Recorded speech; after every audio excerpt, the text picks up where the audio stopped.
How's it going? And welcome back to On the Wire, proud member of the Pitcher List Podcast Network. Follow the pod on the Twitter at OnTheWirePod. I am Adam Howe, and as always, I am joined by the 2020 TGFBI champion, Kevin Hastings.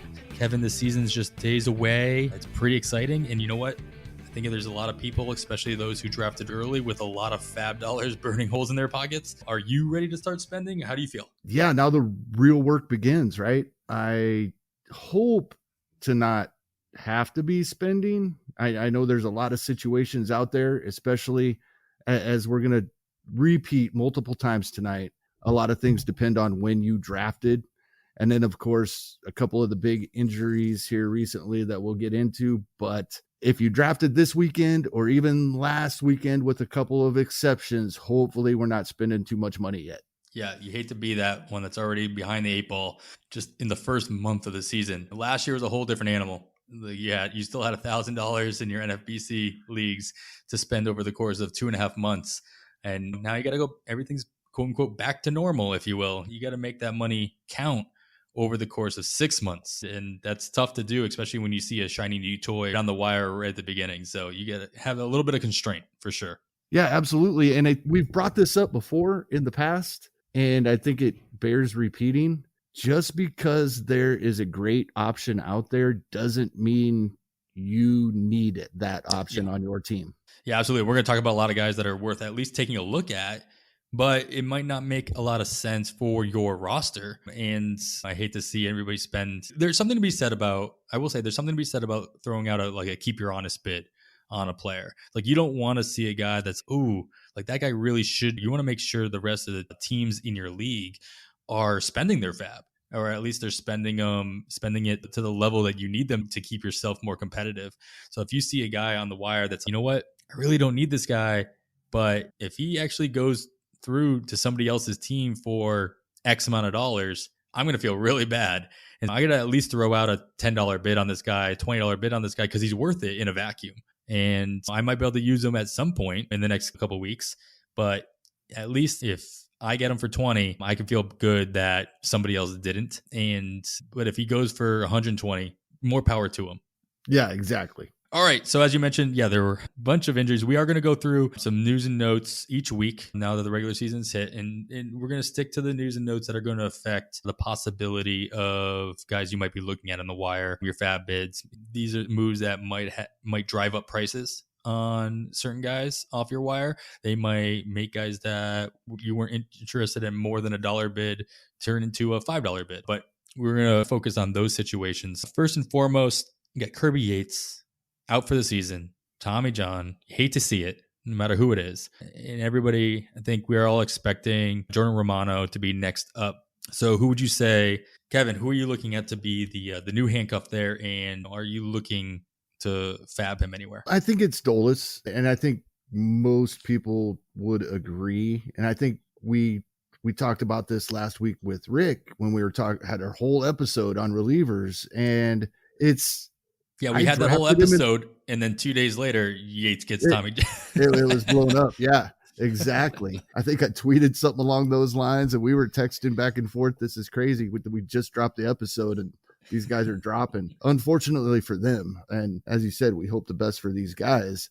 But I think it's Dolis. I took him in the reserve rounds of an auction draft yesterday. I don't know that I would. You really have to have an open spot, I think, to FAAB for him now. Unless if you had Yates and Romano, maybe putting in an inexpensive bid, just you still have the same situation would make sense. But depending on your draft and some other guys we're going to talk about and having spots, I think the more recently you drafted, even if it's Yates, the less likely I would hope that I would be in that situation, because he may go for a few bucks. And I don't know that I would want to spend that, but I'd probably throw 20 out of 1,000 at him, 15 to 20, especially if I already had the Yates Romano combo. Yeah. See, I have the Yates Romano combo in a bunch of places, but mostly I have that combo in like draft and holds in like my DC styles. So obviously not an area that I can go and pick him up. I'm not going to spend a ton of money on a guy who wasn't the closer before.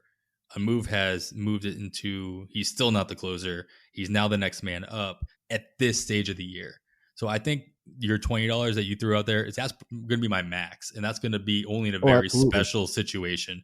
If I am in that situation, I agree. If I had Romano, Yates, Dolis might be the guy I target when I'm dropping Yates, and just so I still have that handcuff. But I'm probably not going to spend more than $5 or $10 in that scenario. And if somebody gets him for more than that, personally, I'm okay with it. On the starting pitchers, Zach Gallen's hurt hairline fracture in his right forearm. He's still going to be able to throw, from what I read. Obviously, he can stay off the mound throwing for any. He has no real timetable. All the speculatives that I've been seeing, at least in the 6 to 8 week range. So at least through the first month of the season. Probably beyond that. Kevin, have you seen anyone worth replacing him from the Arizona rotation in week 1? No, not really, because I didn't even look at him who may be entering the rotation, because in most leagues, especially 12-team leagues, their number 1, 2, and 3 starters now are likely available, or at least there's a pretty good chance they're available. I don't need to be going looking at who's coming in after them. Madison Bumgarner is available in a lot of leagues. We talked about him a couple of weeks ago. Jared Weaver is available and a popular comeback guy, but he hasn't had a good spring. And then Merrill Kelly is available on a lot of waiver wires already as well.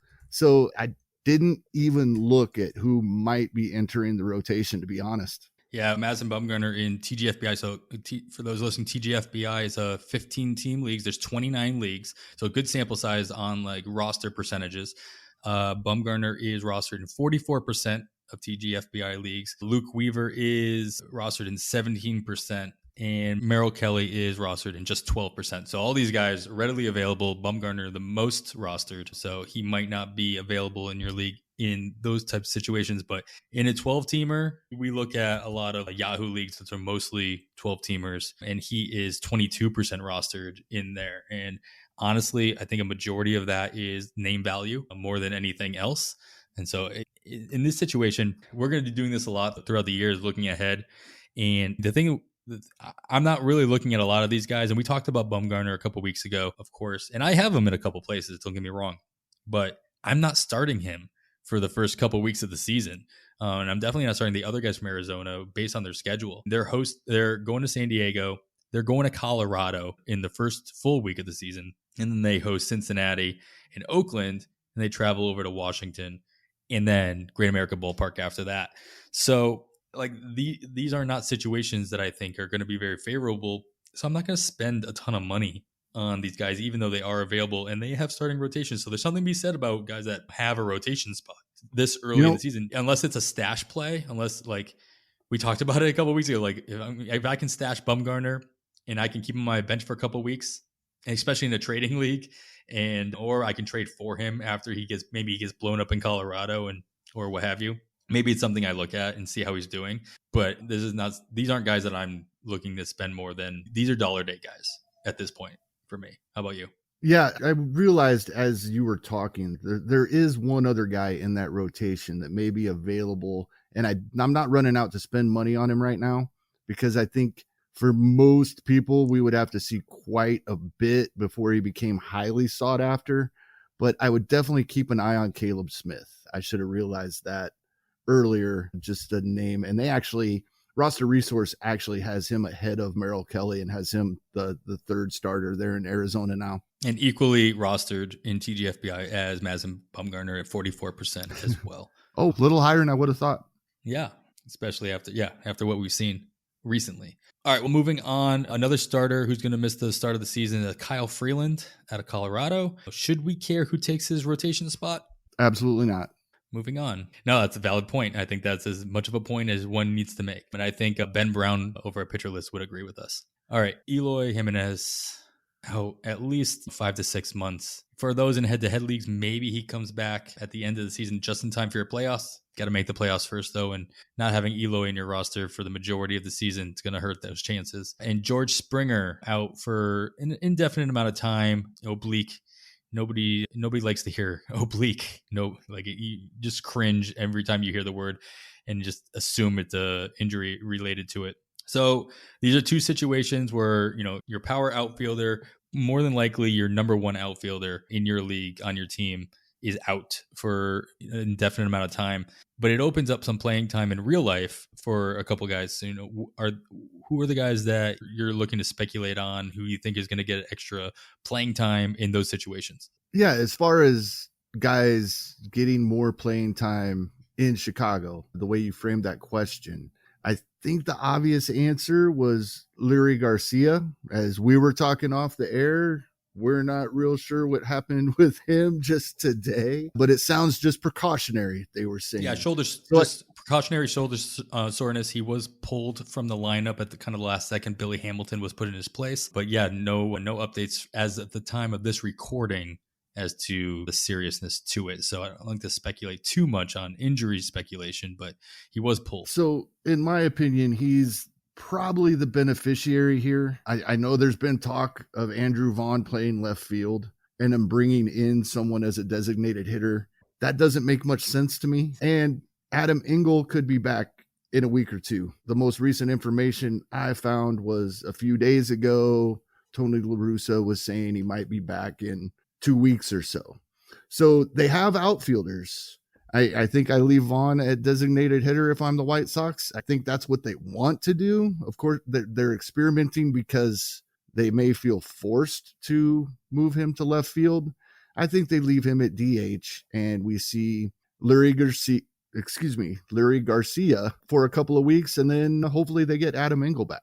Yeah, I think that's the most logical. If for some reason Garcia does miss any time or he's not ready for opening day for whatever, very selfishly, I'd love to see Andrew Vaughn in the outfield, at least for 5 or 10 days, depending on your league position eligibility requirements. And so that would be pretty amazing. There were some fun quotes that going around about how he's just going to rely on Louis Robert to pretty much catch everything. And he can, so that's fine, or he will. At least he'll try. And you can still put Zach Collins up in the DH spot, which people expected him to be more of a DH style guy anyway. So they have options, but we were talking about this, like there are outfielder options out there for the White Sox to just bring in. They give playing time. It's like I mentioned Josh Reddick. He's not the most obvious fit, but like he's the youngest, or he's like the most able, if you will. And he's just like that guy that you pull out of nowhere just to plug a hole in my mind. He's still available. I haven't heard anything about him wanting to retire. I think he's only like 30. He's 33 or 34 years old. So it's not like he has to retire. He's not at that age quite yet. We mentioned, obviously, Yasiel Puig's out there. Cespedes is still available. I can see a last second signing if something serious, especially if something serious with Garcia's shoulder comes to light.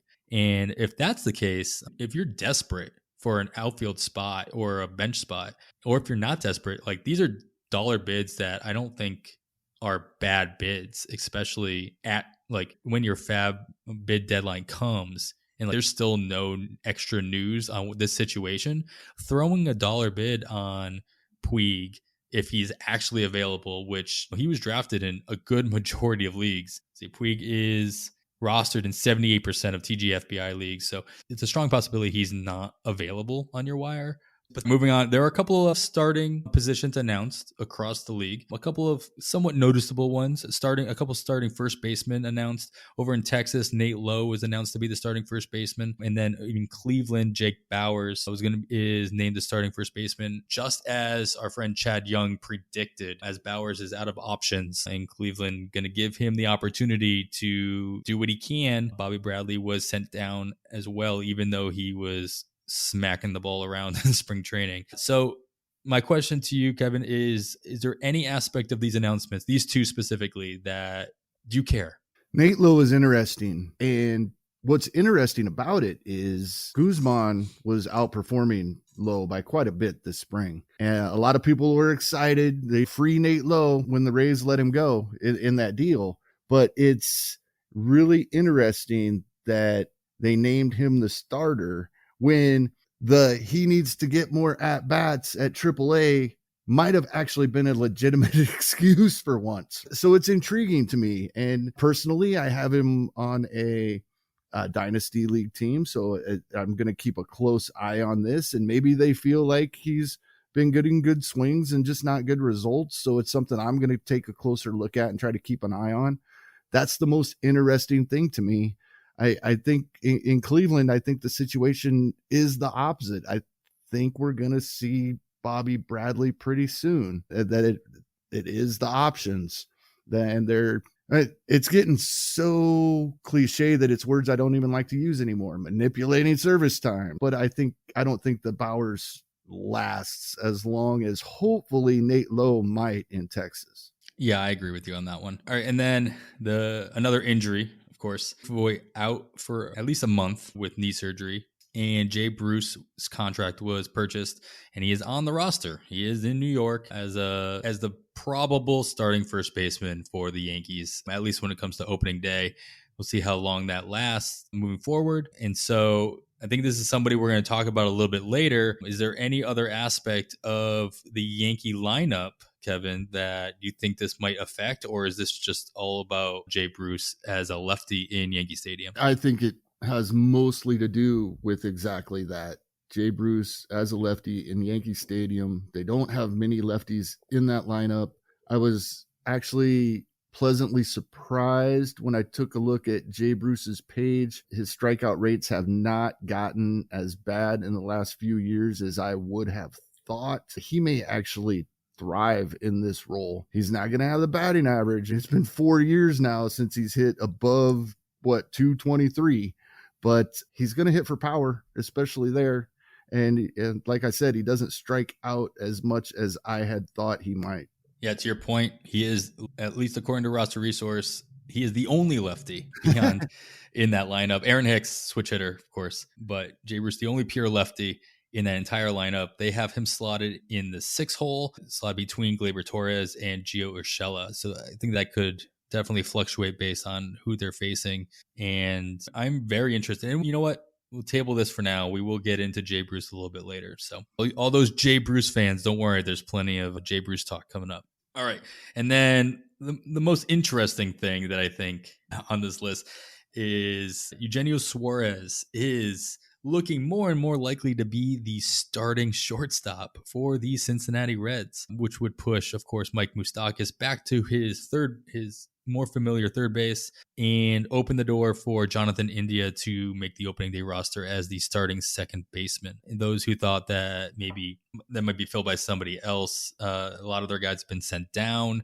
Garcia was sent down as well, and Senzel was just pulled from the outfield spot. So those who think that Senzel could get pushed back into second base, which he has plenty of experience in, that's probably not going to happen as well. Jonathan India, again, fits into that situation, at least in NFBC leagues, where if he wasn't drafted, you can't pick him up. But Kevin, is this somebody you might be looking at fabbing next week once he makes the opening day roster and he's available to be picked up, at least in NFBC leagues? I think so. I may not bid enough to get him. I'm not going to go crazy. It probably depends a lot on what kind of opening weekend he has. I'm probably more interested and more apt to get him if he has a rough start the first 3 or 4 games this opening week. He's so interesting to me. Less than 3 years ago, he was the number 5 overall draft pick, and he's 24 years old. And he skyrocketed up the prospect lists immediately after being drafted and then plummeted. And now he's come back. And then we have this whole issue that we've talked about several times on this podcast, that we have very little information on what these guys were doing in 2020 at the alternate sites. But evidently the Reds were very happy with what they were seeing. And it's continued into the spring, and I'm really intrigued. If it's somebody we can get a hold of inexpensively, it could pay off. Looking at his projections really quickly, most have him at about 110 games played and mid-teens home runs and 5 or 6 stolen bases. If he plays a full season, because he's starting out the season at second base, we can almost add another third to that.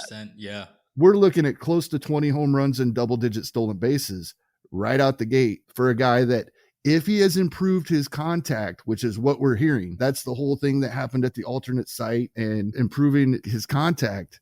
We're showing it in spring for a decent average. So yeah, I am intrigued here. Not going to go overboard. Like I said, this is a guy that personally I might hope he has a rough opening weekend. To an extent, like he wasn't drafted in a bunch of, I'm looking at like he wasn't drafted in my TGFBI league. And so this is the guy that he was speculated on for, it's been speculated that he might make the opening day roster for at least the last 2 or 3 weeks. And so drafts that have been happening for the last 2 or 3 weeks, people are specking on him. And if they're not specking on him in that situation, especially in a 15-teamer, I don't think that he's going to go for a ton of money in this first FAAB season, first FAAB week he's available. Though he is a small sample, of course, the spring training. You can only read so much into it, but he's hitting 333, 462, 595 across 42 at-bats in 19 games this year in spring training. So he's got two homers, 6 RBIs, 6 walks, and 9 strikeouts. So he's showing that, he can hit the ball much better than his spring training of the year prior. And he's shown that he is making adjustments, at least statistically, in these small samples. So somebody worth looking at. I think you bring up a great point. It's like one of those, I don't want to hope anybody does poorly, but if he does, I'm going to take it. I'm going to try to take advantage. They have a 3-game series against the Cardinals. If he has 2 home runs, It'll be like FAAB in week 1 and steals a base, then I won't get him. Exactly.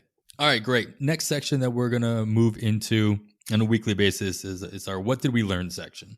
And typically this section is what we're going to talk about, the bids that we suggested the week prior, some of the results that we found across different leagues and what they did go for based on budgets and league sizes and types and whatnot have you. And hopefully we'll be able to collect as much data as possible from all you guys. Tweet us out who you guys won in your bids, some of the standout bids that happened in your leagues, even if they weren't players that you won off the wire.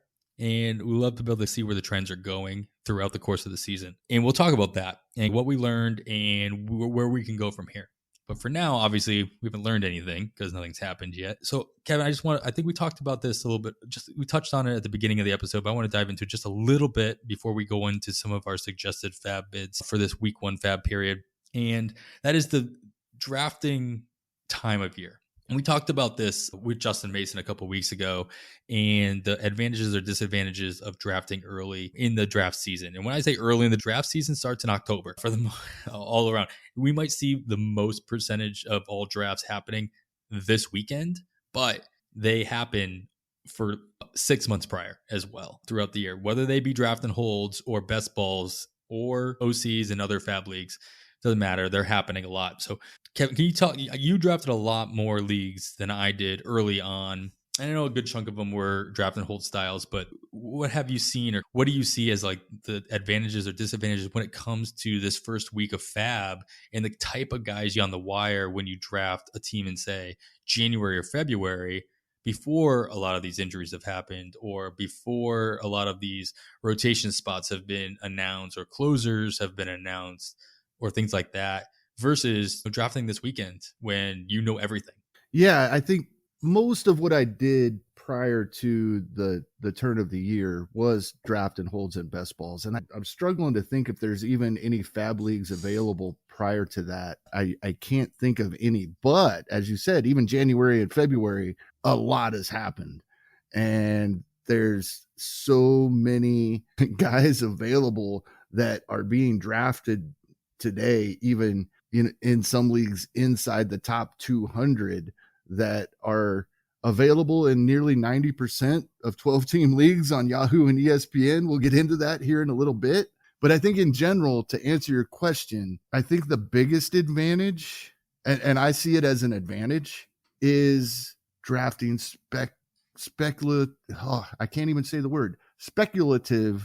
closers early, and then going back now and looking at my leagues and seeing which ones are working out. Another thing is guys that don't have jobs yet and land in a perfect position. Another guy we're going to talk about later, Maikel Franco, perfect example. I grabbed him in a spot or two, ecstatic of where he ended up. And I enjoy that aspect of it more than I dislike the possibility of losing guys to injury in the off season, because yes, it happens, but it really doesn't start happening in my mind until spring training. And by then we're into really getting into draft season anyway. Yeah, to your point, like Maikel Franco is a good example. I think that if you did a draft in January or February, there's a strong possibility that a guy like CJ Crone is going to be fabbed in this Another first great week. one. Yeah. And the way I see it is, too, is it's great to be able to get those discounts, if you will, especially on those closers or speculative closers and what have you. But I also worry about just being behind the eight ball when it comes to spending your fab dollars in week one on a CJ Crone or like guys like that. You're like, there's no way I can't use this guy. Like, I know that CJ Crone would be my starting, at the very least, my starting corner infielder in a league that has that position. And so I'm going to feel it's going to be really difficult to not spend that money on a guy, on an impact bat like that. Very well could be on my team all year. And so that's tough. It's tough to know that if I do win this, that's great. But now if I spent 100 or even $200 on $1,000 budget on a guy like that, I'm going in, to your point, if you're budgeting $30 a week, now I'm budgeting $20 a week because I've just spent, or I have to say to myself, I used my hammer. Like, I used that $200 or $300 that I've set aside for the hammer in week one. So I'm handcuffed. Now, there's also something to be said that if you're going to spend the hammer, spend it on somebody who's going to Help impact your team the longest.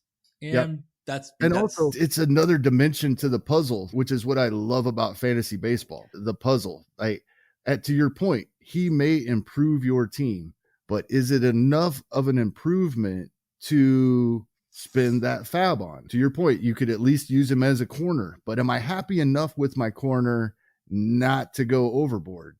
So it's just another dimension, and it's what's fascinating about this game.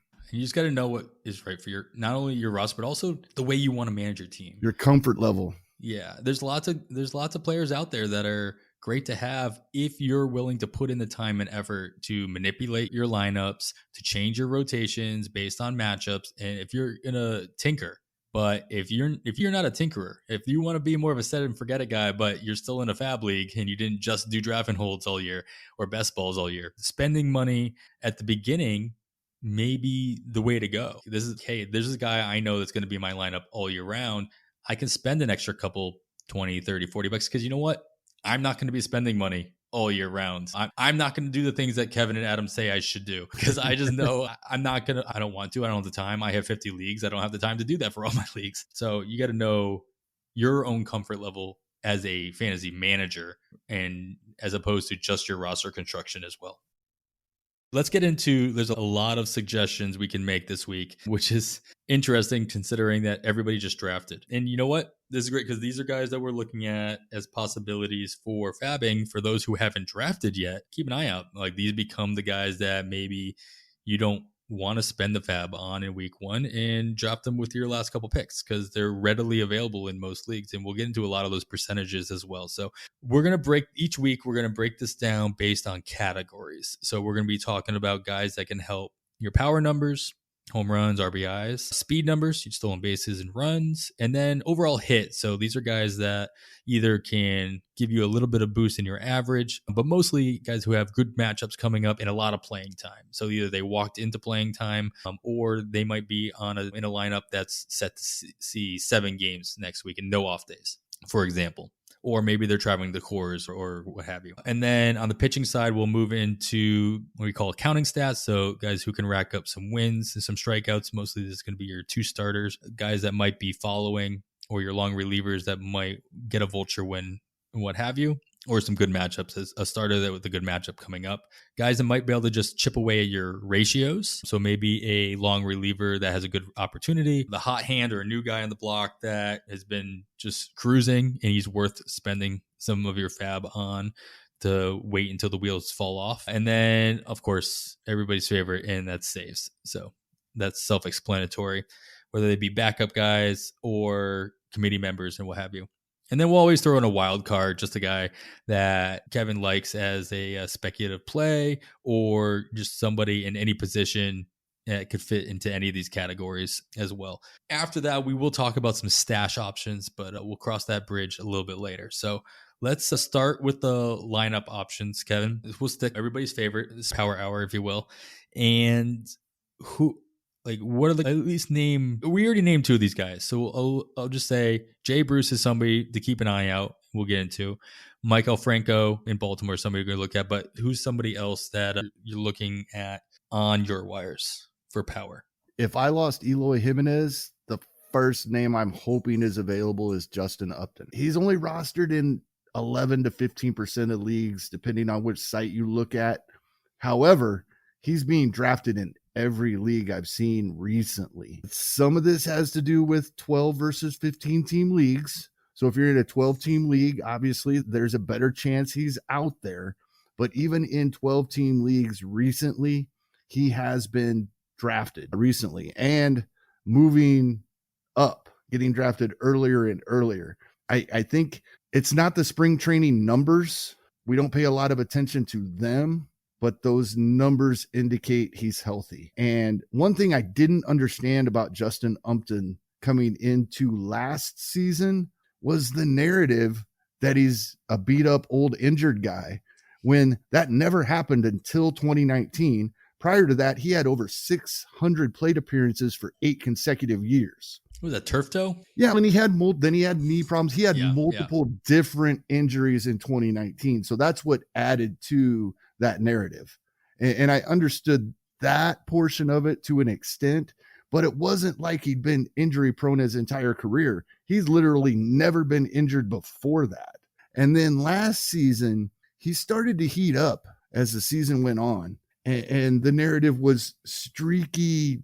Justin Upton is having one of his hot streaks. Maybe you should grab him. And he's been a pillar of consistency throughout his career, except for 2019. And I've seen him in some interviews this spring training. He looks happy. He looks like he's having fun. In my mind, that's not a guy that's still hurt. That's not a guy whose knee is bothering him. That's not a guy who's having to sit in the ice bath every day after workouts. To me, he's one of those guys, like you like to bring up, that Paul Sporer says all the time. Maybe he doesn't have to be on my team, but he needs to be rostered in every league. He's that guy for me. He's the guy I'm hoping is available if I lost Eloy Jimenez. And it's really hard for me to believe that teams that start 5 outfielders have 5 better than he'll be if he's healthy. Yeah, and to your point, like he did have a nice little streak going on at the end of September to finish out the 2020 season. 4 home runs in the last 2 weeks of the season, a handful of hits is on top of that weren't home runs. And I love knowing you can't put too much stock into narrative and what have you, but I do love hearing that he's happy. I love hearing that he's healthy.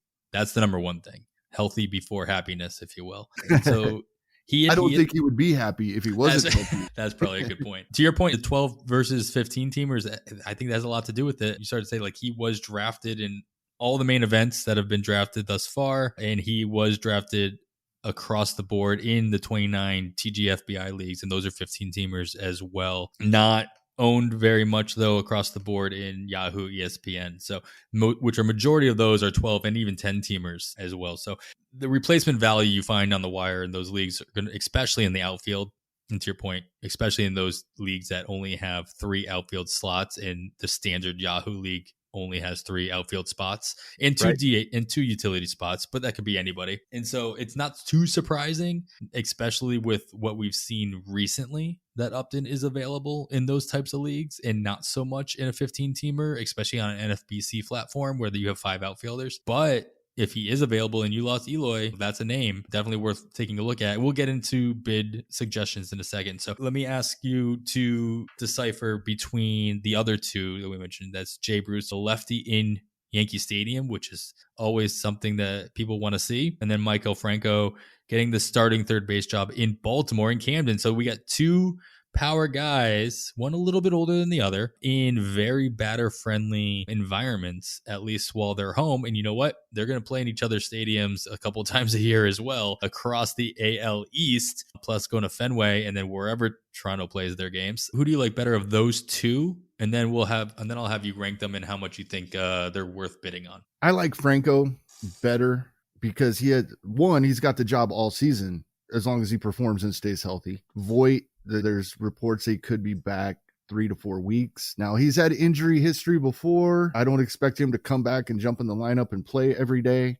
But if Voit gets healthy, then Jay Bruce goes back to a backup role, playing a couple of times a week probably. Franco has the job every day. Also, Franco's probably going to hit for quite a bit better batting average. And I think that surprises a lot of people. He's not a drag on your batting average.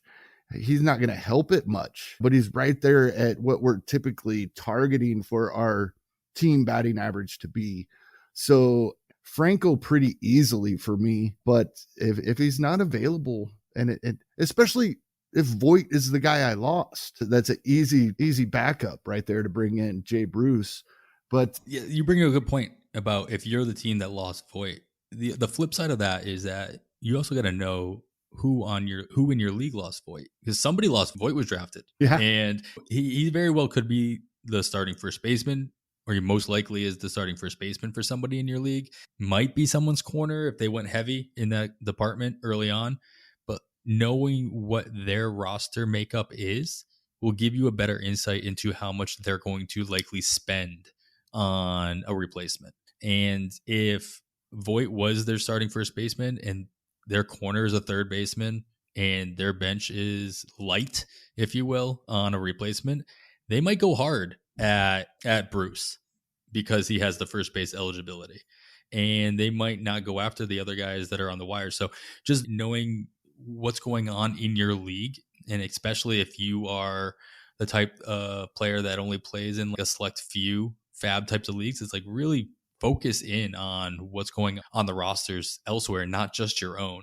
And if you like a guy like Bruce, if you like Bruce and you want to spend $10 or $15 on him, no, that's probably a keep your honest bid if the team that lost Voit is desperate for a first base replacement. And Bruce is one of the very few guys on the wire that has a guaranteed job, at least as a for the first month of the season. And a team that has Voit is more likely to spend on Bruce, because when Bruce does lose the job, they've already got Bruce's replacement.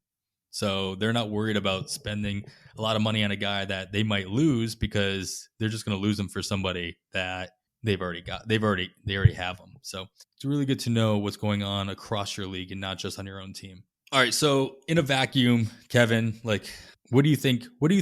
Let's just put it this way. What do you think on average these guys are going to end up going for in leagues? And then how much do you think you're going to be willing, if you're in the right situation, to post up based on your budget that you're keeping for yourself? I think, like you just said, that the Voit owners, if they don't have other first basemen and their corners at third baseman, that's really the only scenario Bruce is going to be in high demand.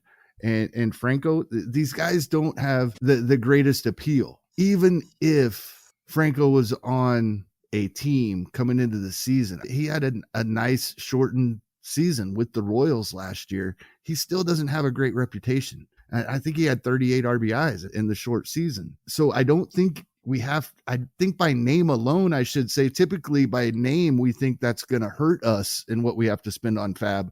I think with both of these guys, the names save us money. And so I would definitely stay within what I'm budgeting for myself. And like I said last week, it's diminishing throughout the season. I don't just divide the amount I have by weeks, and that's what I have. But I'm going to make some other bids this week as well. And I don't think I have to spend a large percentage of even this week's budget on them. As I said, I'd go more Franco than Bruce. If I really needed Bruce, I'd probably look at what we were talking about earlier. I wouldn't go more than $10 or $15 unless I had to have him, maybe 20. Franco, I'd be willing to go half or a little more. I'm thinking I'd probably have close to a $40 budget for this week. So I'd be willing to go half or a little more. And I love that you're putting this in the notes so we can see how well that would work out next week. Got to keep yourself honest. And then, of course, the big one is Justin Upton, if he is available. Let's go to the extreme. Like, if I'm okay everywhere else, and I want Justin Upton, I think, at this point, and ride him while he is presumably healthy. If I'm okay, I could go my $40. that I have set aside for the week. If I have Eloy and I think other people are going to be after him as well, I'm not cutting too much into my chunk I have set aside for my one big week. A lot of teams, if we're looking at this as the leagues that have $100 FAABs, there is a difference. There is a difference between, it's not just a straight percentage. We can do different things with $1,000 budgets that you can't do with $100 budgets. So if I'm thinking, if I had $100 FAAB budget, which I do in some of my leagues, I would go $6 or $7. And I think that's the more restrictive type of FAAB. So if I'm going to do that in a $100 FAAB league, I have to be willing to go 60 or 70 in a $1,000 league. That would be at the extreme if I really need him. But I think I would go the 40 as long as I don't really need someone else as well. All right, great. So keep an eye on that, but depending on the situation you guys are in. And I think you touched on it just a little bit, and we'll get right into it. And it also depends on where you are at elsewhere in your roster. You touch on it. If you can absorb Eloy, the loss of Eloy or somebody like that in the power department, you go on the lower end of this. And it's like, if you don't get them, you don't get them. You just absorb it and you move on to the next week and see what else is going to be available. But if it's where you're really low, if you're really low on, then maybe you splurge. But maybe you need some speed instead. And so we've got a couple of guys in our speed department. I'm going to try to fly through a lot. We have quite a few names on this list. I'm going to do is, Kevin, I'm just going to list them all off, and I'm going to have you go over what interests you about each one. First and foremost, we have Manuel Margot in Tampa Bay, who is slotted to probably bat second most days for Tampa Bay. Tim Locastro, who is looking like he's going to be either, if not a starter, at least a guy who's going to get a lot more playing time in Arizona than we first thought, with the demotion of Dalton Varsho and Cole Calhoun being hurt. Cedric Mullins looks to be the starting center fielder for the Baltimore Orioles. And then Elvis Andrus slotted to be the starting shortstop now for the Oakland A's after being traded from the Rangers. Talk to me about these guys and what interests you based on what you might need in your leagues. Well, I think the most surprising thing to me about Manny Margot is that he played in 47 out of 60 games for the Rays last year. And that's not what we think the Rays do. They have this reputation of they move guys around so much and they move guys in and out of the lineup so much. And that's true. But a lot of other teams do as well. The Dodgers do it. The Yankees do it. So many of these teams do the same thing. And if this were a 162 game schedule last season at that rate, Margot played in 130 games. I think that would surprise a lot of people. And he post hype, love those guys. He 3 years ago, still in San Diego, we were waiting for this to happen. And he's approaching that point where if he gets those 130 games, we're looking at 15 home runs and 20 or more stolen bases. That's what he's been doing the last couple of years. His final year in San Diego, and then the pace he was on last year in Tampa. Locastro, we all know about his success rate that he had in, I think it was 2019. He was 19 out of 19, if I'm remembering right, on stolen base attempts. We love that. Cedric Mullins, a lot of people were hoping would get this job. I like Baltimore Orioles. I loved them last year too. I think their lineup is a lot better than people realize. And sure, it's because they play in Camden Yards. But I think that team scores more runs than people realize. And you got a guy that can steal the bases that he can steal. And then Elvis Andrus, I don't expect him to set the world on fire, but he's been batting at or near the top, the A's lineup most of this spring. He may hit a little lower in the order against righties, but still middle third, I think, is what Mike Curlin has been putting in his spring training report that we've all been looking at. Yeah, shout out to Mike Curlin, and who does an amazing I just job. noticed today, I want to bring this up. I just noticed, can't believe I've been looking at this every day, and I just noticed in the bright red letters at the top, the tip jar. I'm definitely going to contribute to that, and I think we all should. I literally just saw that for the first time an hour ago. Myself. I don't know why I haven't noticed before. Maybe you just added it because I hadn't noticed it. And everybody's been commenting on Twitter how awesome that tool is. And it is. Yeah, I'm definitely going to contribute to that. So all of these guys have the same appeal, the stolen bases. I think For me, Margot comes along with a little more power than the other guys. Elvis Andrus has hit for power in the past. Don't anticipate him approaching 20 like he has done before. But yeah, any of these guys. And it probably depends on how much you want to spend. If Margot is available, he's in that range where he's been getting a lot of talk lately. You're not going to be the only one bidding on him. A couple of these other guys you might, including Andrus. So there's definitely appeal to each of them, and price may play a factor. Yeah, Margot rostered across the board in TGFBI. Locastro only 39% rostered in TGFBI. Mullins at 61%. Andrus is that across the board as well. So a couple of these guys in 15 teamers may not be available. So you might not have your pick of the litter, if you will. If I'm desperate for speed, and that's all I'm really looking at, I'm pretty happy with any of these guys at this point. And everybody's looking for speed. And so this is a situation, I think, and Kevin, you can go into a little bit more detail on this, that when you're setting your waterfalls, you're setting your stipulation bids or consolation bids. I don't know that I may not change my bid number. Right. Like I might not say, if I don't get Margot at $5 or $6 or whatever I'm going to bid, I'm happy spending $5 or $6 on any of the other guys. What number do you agree with that? Or what number do you think fits each one of these guys? I 100% agree with that. Unless I really need a 5 category guy. I shouldn't say 5 category guy. A guy that's not deficient in any category is a better way to say, I think about a Margot, but definitely the other 3, and probably even with Margot, I would hope I'm not in a position where I have to have him. So I absolutely agree with that. And I would probably set the bid at somewhere between $9 and $11 and put them in the order I want them. For me, it would be Margot, Andrus, Mullins, Locastro, I think. And I'd be happy with getting any one of them. I think they're all going to get the playing time to get the stolen bases you need. Yeah, I think Locastro probably has the least likely to get everyday playing time of these 4. But from everything we've been seeing, the other 3, Mullins might even, also be toward the top or at the top of the Baltimore lineup as well. Andrus be every day.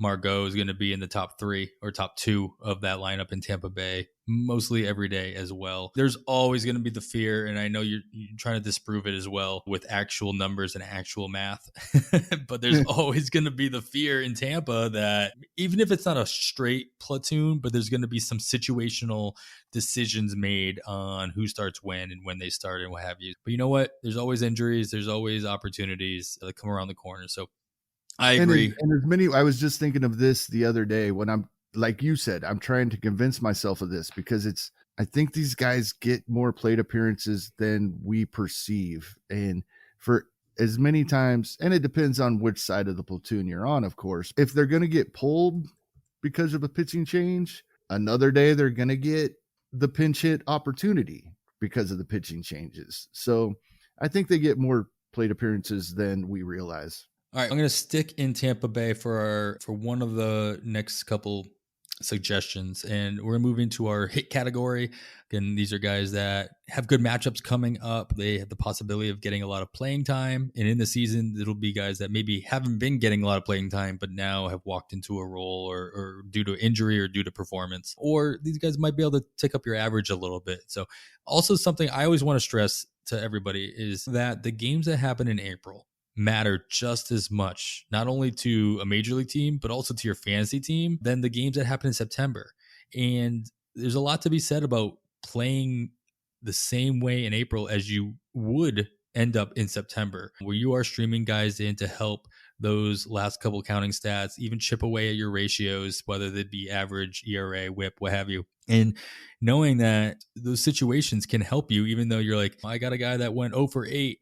I got plenty of time in the year to make up for it. Sure. But on the flip side, if you got a guy that went 8 for 8 for whatever reason, that's going to help you. And just as much as if that 8 for 8 happened at the end of September, bumping up your average. And you're going to see that it's going to feel a lot better too, because you're going to see that bump, especially early in the season where your average maybe was at $157 and all of a sudden you're above 350 and you're feeling really good. So just keep that in mind when you're making these moves, that these moves matter, and don't skip out on week 1 FAAB for sure. All right, so we've got two guys in this category. First guy I want to talk about is Yoshi Tsutsugo, possible leadoff hitter sometimes, if you will, for Tampa Bay, at least based on the spring training lineups. He's been leading off more than a handful of times and playing around with first base. Right now, he's got third base and outfield eligibility in most leagues. Knowing Yahoo, he might already have first base eligibility there just because he played spring training games there. So who knows? Their flexibility on positional eligibility is something else, not knocking it. I play in plenty of Yahoo leagues. I love it. Right. And then Raimel Tapia over in Colorado, also somebody that I think we'd expect to be the leadoff hitter from the majority of games and in course. That's never a bad thing. Both these guys are not fully owned for sure. I did grab Tsutsugo in my final pick in my TGFBI league, so that 15-teamer. Shout out to Yancey Eaton, sent out a tweet, I think the day before my last pick, and I'm like, you know what? Yancey's very smart. I'm going to go ahead and take a chance on Tsutsugo. And I'm pretty happy I did, especially based on what we've been seeing. So of these two guys, Kevin, what have you seen? What are you looking at? And what can we expect moving forward? No, I like both of these possibilities a lot, actually. I drafted Tsutsugo yesterday in reserved rounds of a draft, precisely what you brought up. Already third base and outfield eligible, and quite possibly adding first base to that. Going back to the plate appearances that some of the Rays get being surprising, I know because I'm speaking personally. I didn't realize just how often he did play. I knew he moved around quite a bit and had some off days, but he had the third most plate appearances of any Ray last season. And so I like him a lot. As far as Tapia, the only drawback to me is if you need RBI, he's a leadoff hitter in the National League. So then I'd rather have Tsutsugo. But we're not expecting Tapia to hit 321 again like he did in the shortened 2020, but he hit 275 and over 400 at-bats in 2019. I think that would surprise a lot of people. So I think they both have their place. But if I need the RBI, I'm definitely going the Tsutsugo way. Yeah, the thing I like about Yoshi Tsutsugo as well is he's a lefty, so even if they do a platoon, at least he's on the strong side of it. But he is facing off. He's going to be traveling to Miami, to Boston and Fenway, and then hosting the Yankees. In between those three teams, they only have three left-handed pitchers in their rotations, as of right now, at least, combined. And so it's nice to know that he's going to have a lot of opportunity against right-handers, with a possibility even leading off against a good chunk of those right-handers for Tampa as well. And then looking even further, Tampa Bay doesn't have any off days in the week starting with the April 12th. So that's something to be said about the fact that this is a guy who has plenty of playing time ahead of him. To your point, he's shown that he gets plenty of plate appearances. Even if he's not starting a game, he's getting thrown into a game as a pinch hitter and getting those opportunities. And in a couple of weeks, he's got an opportunity to play every single day, especially in those weekly leagues you guys are in where you have your rosters do lock. In a daily league, playing 7 days in a row is nice, but it's not the end of the world if they're not.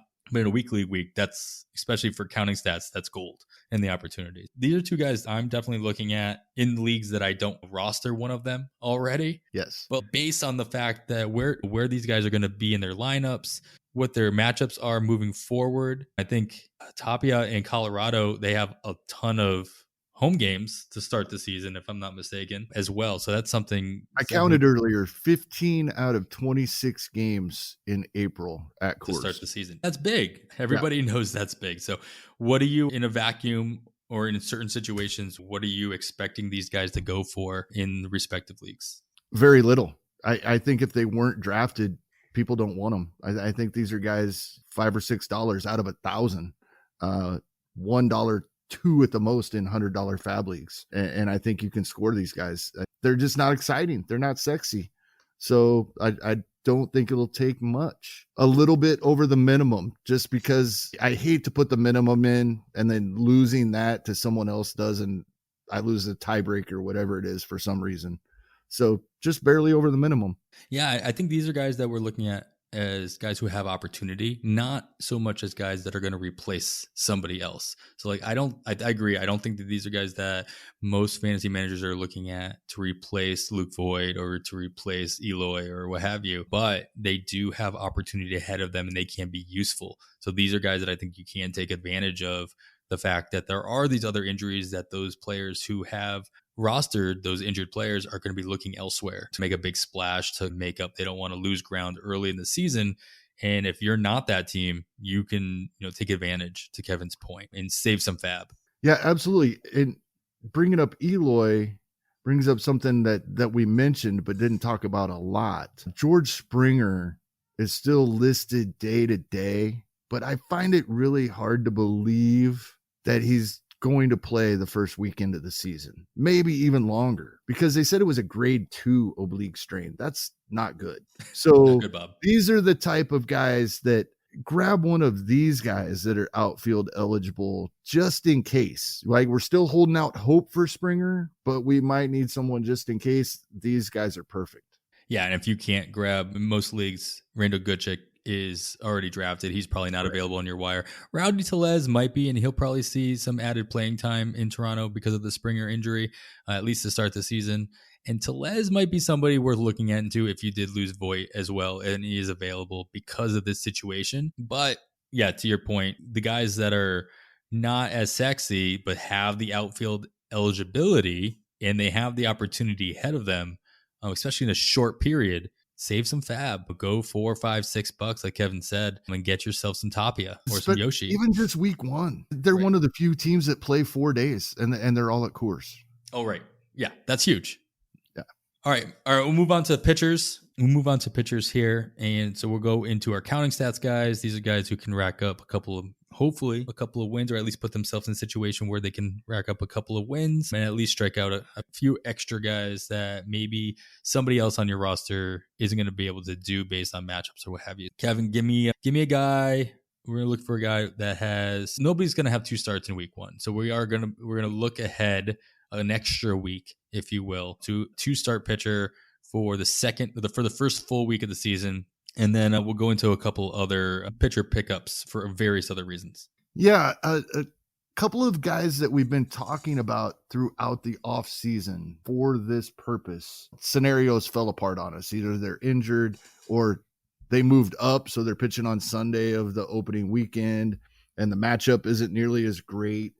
But one guy that appears to have a couple of at least decent matchups going into the first full week of the season for me is Brett Anderson of the Milwaukee Brewers. He's a guy that, without going into real specific numbers, just in general in my mind, he's been pretty darn good when healthy. He just hasn't been healthy in long stretches throughout his career. He's healthy right now, and he's lined up to have a 2-start week in the first full week, one at Wrigley, which typically favors pitchers early in the season, wind blowing in, that type of thing. And then at St. Louis, whose lineup is pretty darn good. However, that not a lot of runs are typically given up in that ballpark. And a 33-year-old crafty veteran that's been good when healthy is perfect for those types of ballparks in my mind. So, and he's having a nice spring. He's got a little over 15 innings and he's 12 strikeouts, a 2.35 ERA. Those numbers aren't what I'm really looking for. They don't matter. We know that. It just looks like he's healthy, and he's been pretty darn good throughout his career when he's healthy. So I like Brett Anderson, and if I can get a hold of him in some leagues, I will use him for that 2-start week. Yeah, when I saw you put Brett Anderson on here, my first reaction was just cringe. I'm like, I don't want to roster Brett Anderson anywhere. But it's better than my Wade Miley one, which is falling completely apart. So don't listen to that one. Yeah, we'll just edit that out of the previous podcast. Yeah, and the other thing I thought about Brett Anderson, I'm like, this is not a guy I'd be interested in because I don't see him being able to go 5 innings and get the decision. And then I looked into him a little bit more, at the very least last season, and he started late. He didn't start games until August, and he started off very badly or very poorly, going 3 innings, 3 2/3, 4 1/3. But then those are just the first 3 outings, first 3 starts. But then his 6 of his last 7 starts of the season, he went either 6 or 5 innings every single one. And most of those, he went the full 6 and was able to at least qualify for quality starts. They weren't all quality starts, but at least he went 6 innings. And so that surprised me as well. At the beginning of the offseason, I was worried about the Milwaukee starters because they made the announcement over there that said that they expect all of our starters not to go more than 100 innings, more than they would what we saw them do in 2020. And Anderson only pitched 47 innings last year.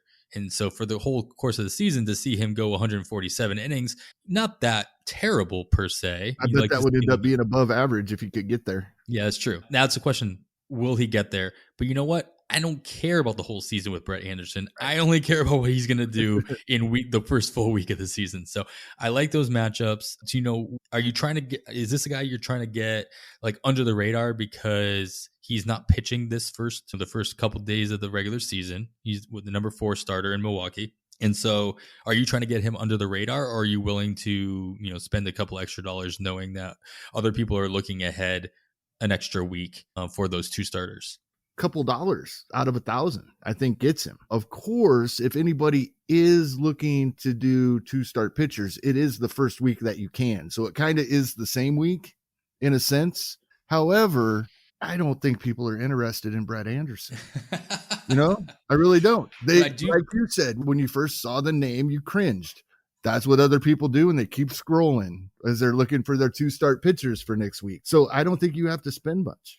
I do think that there's something to be said, though. If he's still on the wire come next week's FAAB, he'll go for more. He'll go for more of that FAAB than he would now. So if you have the stash spot, and we're cutting into our little take out the stash section here, but if you got the stash spot for a guy like this, then yeah, get him now. Get him. Oh yeah, I'm doing it this week for sure.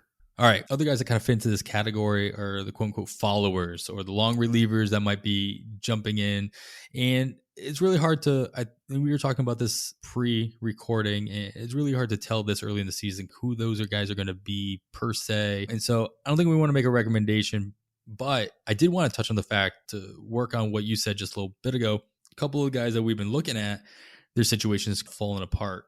And 2 I really want to touch on is Alec Mills of the Cubs and Tejay Antone of the Reds not making their respective rotations and being put into either long relief or just maybe a fireman or just a guy that they can rely on. And what I want to recommend is these are guys that were drafted in a ton of places because there's so much hype, especially based on the fact that they have the Cubs facing Pittsburgh in their first week and what have you, and they have pretty good matchups coming up.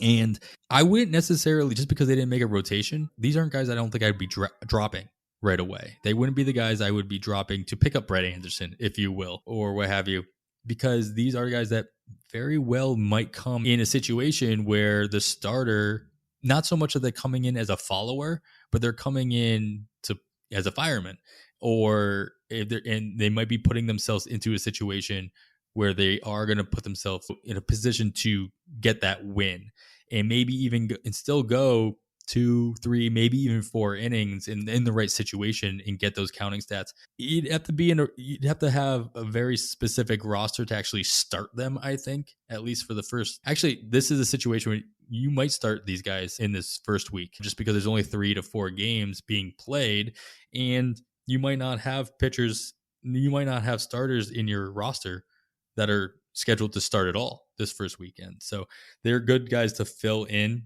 if necessary as well. And they have, especially in the situation of Mills, they've got good matchups to start the season, at least in this first week. Yeah, I agree 100% with that. I would try to avoid dropping them if I could, at least for the first 2 or 3 periods. I think the common thought with Antone is he maybe used in high leverage situations later in games since he didn't make the rotation, and either one or the other could work out for us in the long run. I would hold him as long as I could. And the same with Mills.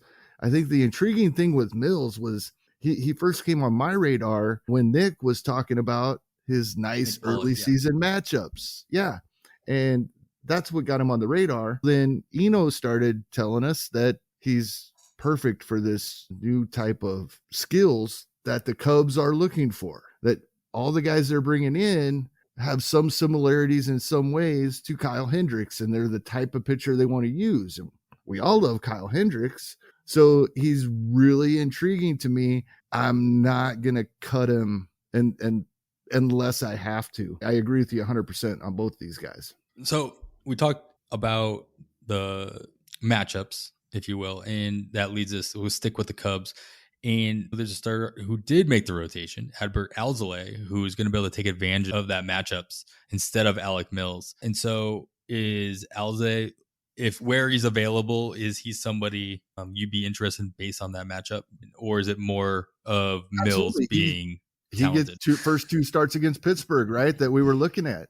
I think one of the spots on our show and throughout the season for FAAB is like picking on Pittsburgh is going to be, we're going to be looking at, I'll add that as a category. That's going to be a thing. Like, who are the Pirates playing until they prove us wrong? That's going to be a thing in fantasy football. It's the defense, right? Yeah.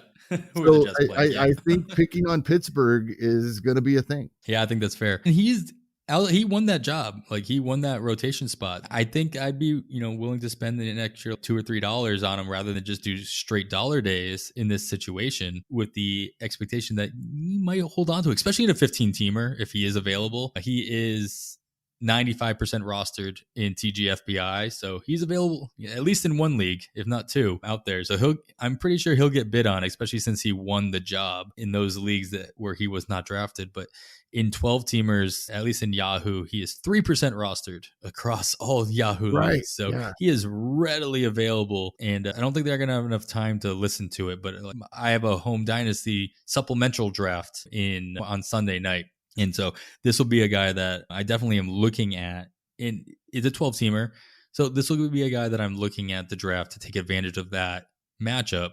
And then he very well could just be my first drop, no matter how well he does. And so just because the replacement level and the streaming opportunities in a 12-teamer, everybody knows, is obviously much, much greater than in a 15-teamer. And you can, Kevin, you stressed in a podcast or two ago that we got to be willing to drop the guys when they're just not performing, when they're injured or what have you. Got to be willing to drop them. But in a 15-teamer, that's much harder to do with a guy that you're just not sure about. Now, the guys that are hurt, I think those are a lot easier because they're just guys that aren't going to come back, or you can't stash them that long. But like the guys that are middle of the road you think could get better, those are the guys that are, at least in a 15-teamer, are harder to drop just because the replacement value isn't always that good. But in a 12-teamer, a lot easier to cut those guys loose. Yeah, and if you drafted recently, or if we drafted recently, these teams, we should be okay. We should still have that spot. We shouldn't need a spot yet. So I think we have time yet. As we get into the season, and sometimes it happens pretty early, then that can become a pretty big issue. All right, and there's one guy I want to touch on. I'm going to get your take on him as well in our ratios category, guys that might be able to chip away at, or at least start you off with a decent ERA and WHIP if you need if you need that type of player. Is that Logan Allen in Cleveland, who he very well actually might make the rotation as of this recording. He has not, but I think there's a lot of speculation based on his strong spring training start that he actually, pretty much as the only lefty in that rotation, possibly as of right now, that's a righty heavy rotation in Cleveland, and there's always a possibility that Cleveland can send Tristan McKenzie back down to the minors to start the season and manipulate his time a little bit more. And this is a completely speculative play because that has not been announced. He's still on the roster. It hasn't been sent down yet, if he does it all. And so this late into spring training, you start to think, at the very least, he's going to make the roster. And obviously, this is a guy, Logan Allen. This is Logan Allen who was traded from the Padres, not Logan Allen who they just drafted last year's draft. You remember, Cleveland does roster 2 Logan Allens spelled exactly the same way. So make sure you know who you're bidding on, and you're not bidding on, say, the wrong Wander Franco, which happens at least in a handful of leagues every year. But what are your thoughts on Logan Allen? Is this worth the $1 spec pick, or even $2 if you think a couple of people, and he's going to get a little bit of hype on Twitter? What are your thoughts on this situation? That's the thing. He has been getting this little bit of hype. I don't know how many people buy into it. I buy into it enough that I agree with everything you just said. Definitely worth taking a look at. And I think to your point about the rotation, we're at this point now where teams are trying to get this lined up and get guys on schedule. And I believe he went 5 full innings last time out, if I'm not mistaken, and didn't give up any runs again and just had another great outing. And if we see that early this week, that he has another start and they send him out there 5 or 6 innings, then that means they're planning on him starting next weekend or early next week, in my mind. So to answer your question, though, that means are we bidding on him tonight as this is dropping on Sunday morning? And I think so. I think it's worth that couple bucks if you have a spot. I don't think it's somebody you have to make room for, but if you have a spot, it's worth it, because if he does go out there the following week or is actually named to the rotation, then the price goes up. So I have a couple of leagues where I have 3 or 4 guys I can drop already due to injuries, maybe even due to not making the opening day roster. I have spots in some leagues, and this is a perfect guy for a league like that, where if it doesn't work out, I might know already next weekend. And so I already have my drop for next weekend as well, but it's worth speculation, I think. All right. And then of course, saves, so hard to, I mean, if you haven't, the only guys that are going to be on your wire are those teams that drafted prior to the last couple weeks, at the very least. As we talked about, the beauty of drafting as close to the season as possible is you have more knowledge what those closer battles are turning into, those injuries are turning into. But something that happened recently was that Matt Barnes in Boston was tested positive for COVID with no timeline for return. So that, of course, speculates Adam Ottavino, who the Red Sox got by basically purchasing him from the Yankees earlier this offseason. And I think that he's quite available, and he is 98% rostered across a TGFBI. But if you go, usually available in 12-team leagues. Yeah, absolutely. So somebody I think definitely worth looking at for FAAB bids this first week, because you have no idea when you're going to be able to get your saves. And if you got a guy that you are very confident is going to be in the role to start the season, and it could be indefinite. You don't know how long it's going to take Barnes to come back. You also don't know if Barnes will get the job back when he does return. What are your thoughts of this situation? And are there any other closer situations that you're looking at in this week 1? Yeah, I'm looking at Ottavino in a league or two where he might be available out of necessity. But as you said, just we don't know Barnes gets the job back right away. We also don't know Ottav keeps it. I think he could. I'm of the opinion he should have had the job in the first place. And you, as a Red Sox fan, you told me off the air there's a very good chance here he could keep it in a 12-team league where he's available and I'm short on closer. I'd spend a little money here. I don't think I would spend this money to sit him on my bench because I already have closers. I don't think I would go that route. I think and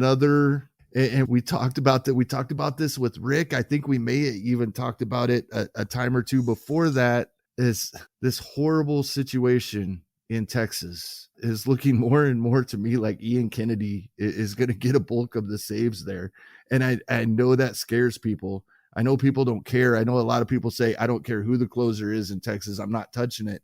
But closers on bad teams can rack up a lot of saves. We saw it from Shane Green in Detroit. Saw it years ago from Joakim Soria in Kansas City, long before they ever got back to the postseason in 14 and 15.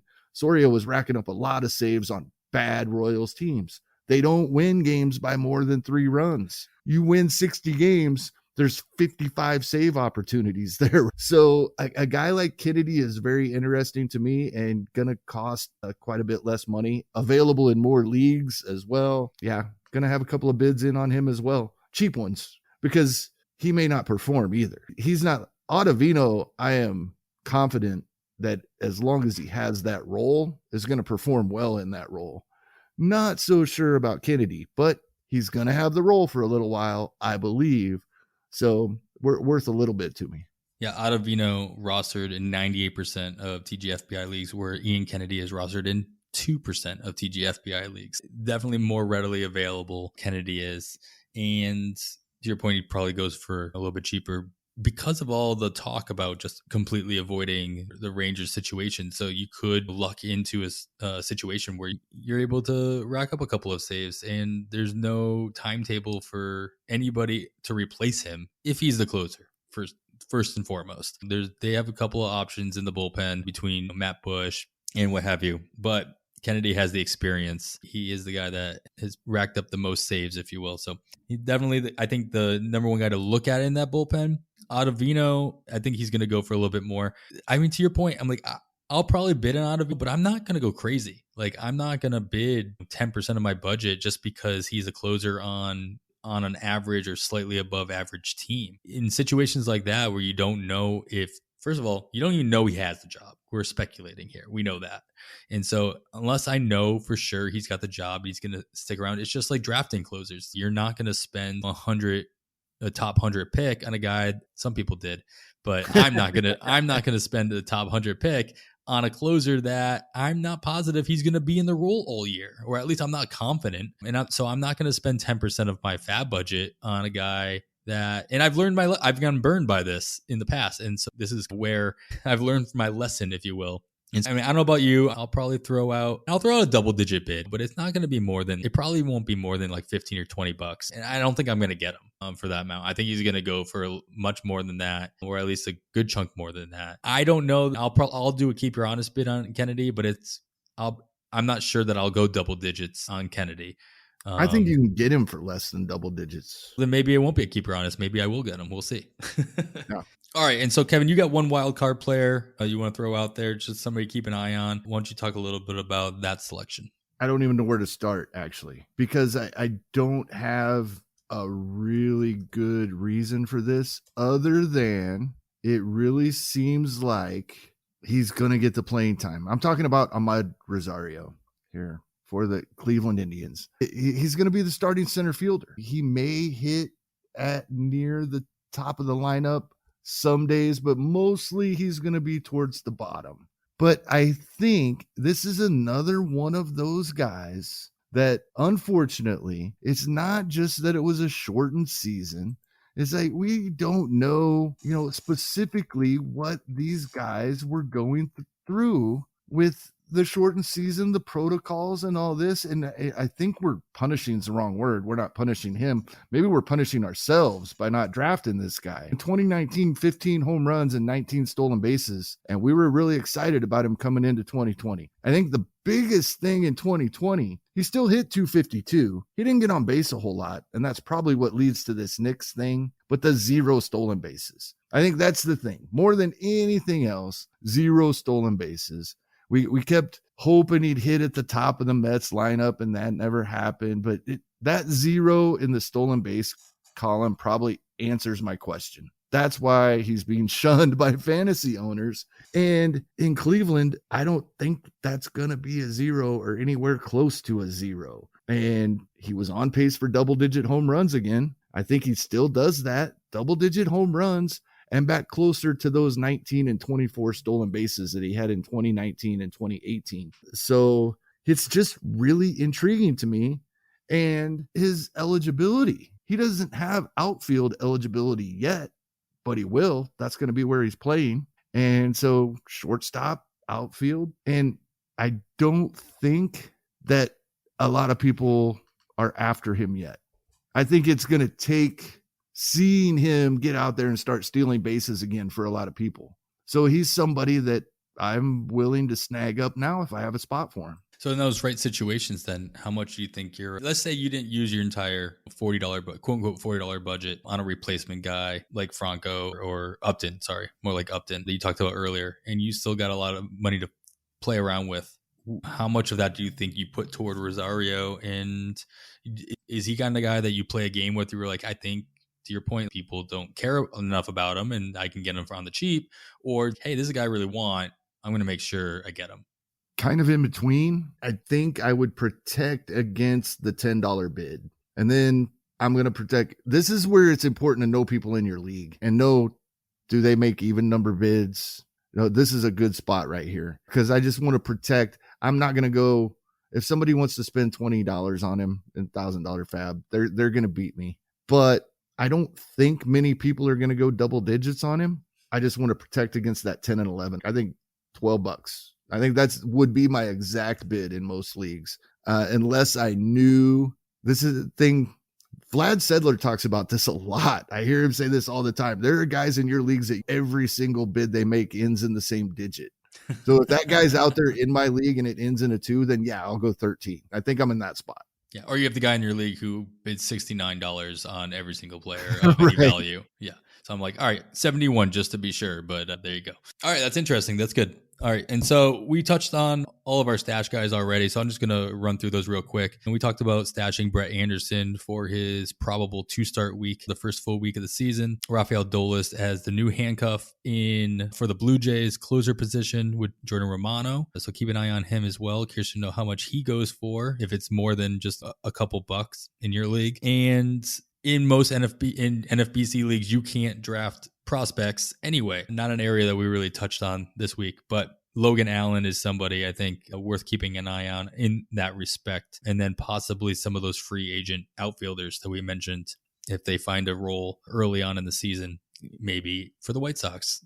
I heard they have an opening. Unfortunately. But yeah, a quick recap. Looking at for power, Justin Upton, Jay Bruce, Maikel Franco as kind of backup bids. Justin Upton being toward the top with a possible of a $40 to maybe $70 bid there. If you need speed, you got a lot of guys in most leagues. Manny Margot and Elvis Andrus are owned in a majority of 15-teamers, but right behind them, Cedric Mullins and Tim Locastro in Baltimore and Arizona, respectively. Probably get one of those guys in the $10 range and be happy with whoever ends up on your team to add a couple of stolen bases for the next week or two. Guys who have good matchups that might be able to help you out, maybe not as a replacement for anybody, but that's Yoshi Tsutsugo in Tampa, Raimel Tapia in Colorado. Both of them have good matchups, a lot of playing time. Tapia, of course, with Colorado, has 4 games in Colorado to start the season. And then Tsutsugo in Tampa, no off days of the week of April 12th. So somebody maybe worth stashing for that full 7-game stretch. And the pitching side, we talked about, of course, stashing Brett Anderson for his possible 2-start week. And then not dropping Alec Mills or Tejay Antone and see how they end up being used in the first week of the season. Maybe they vulture some wins, especially in this first week of play, this first 3 to 4 days of play, where you might not have a full roster of starters going scheduled to start this first weekend.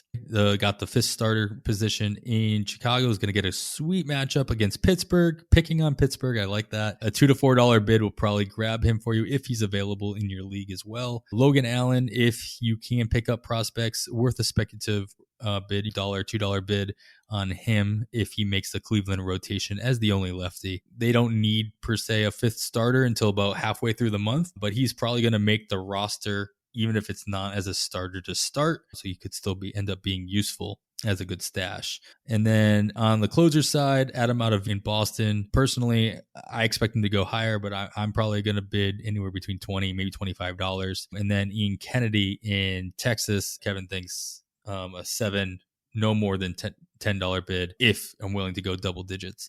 And then Ahmed Rosario is a wild card, protect the double digit bid, $12 as a speculative outfielder. He hasn't looked great in the outfield, but Terry Francona did say that he does plan on throwing him out there. So it shouldn't be too long before he gains that eligibility. All right. I think that's going to do it. We are going to be looking for all of you guys, all of our listeners, to give us the goods as well. So let us know what your FAAB is going for in your league on Twitter on the Wire Pod.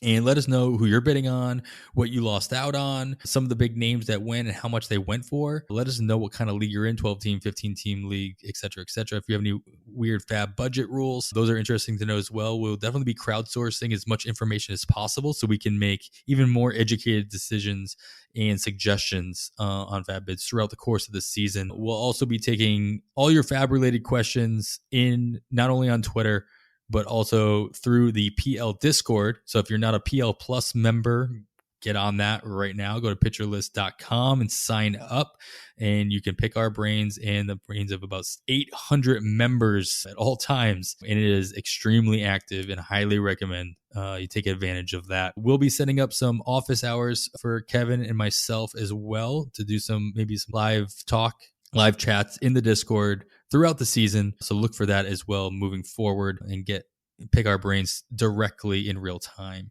And that'll be through the PL Discord as well. So Kevin, how you feeling about moving forward with your FAAB this week? Are you expecting a lot of action in your leagues, or do you think it's going to be a little quieter? I think it's going to be fairly quiet. The guys that lost Eloy, of course, are probably scrambling, trying to figure out what they're going to do. Some of them may be okay. Maybe they have a sixth outfielder that was good. There's always going to be activity around closing situations changing, or even possibly changing, in a couple of cases changing, at least for a little while. But I think for the most part, as we stated earlier and throughout the show, if the drafts were fairly recently, it should be pretty quiet. I think most people feel like they drafted pretty good teams. That's the beauty of draft season, right? So you can leave your draft and be like, 12 teams out of 12 all feel like they have a championship quality team, no matter what.